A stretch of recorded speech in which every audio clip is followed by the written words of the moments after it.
பழங்காலத்து மாயக்கதையிலிருந்து தொடங்கி இன்று வரைக்குமே மனிதன் கற்பனையில வாழக்கூடிய ஒரு கம்பீரமான சின்னம் தான் யூனிகார்ன்ஸ் தான். ஏப்ரல் 9 யூனிகார்ன்ஸ் டே.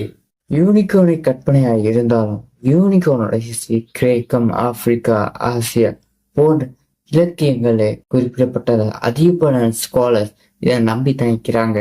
பண்டைய காலம் தொட்டு இன்றைக்கு வரைக்கும் யூனிகார்ன்ஸ் பற்றி பல நம்பிக்கைகள் இருந்து தாங்கிது. யூனிகார்ன்ஸை கன்னிப்பெண்ணால மட்டும்தான் பிடிக்க முடியுற ஒரு நம்பிக்கை கேடு. யூனிகார்னை ஒற்றை கொம்போ நீர்ல கலக்கக்கூடிய விஷயத்த முறிக்கக்கூடிய இன்னுமே மக்கள் நம்பக்கூடியவங்களை தணிக்கிறாங்க. கற்பனையா காணக்கூடிய இந்த யூனிகார்ன்ஸை ஸ்காட்லாண்டோட நேஷனல் அனிமலா கூட இந்த யூனிகார்ன்ஸ் தான் காணப்படுற.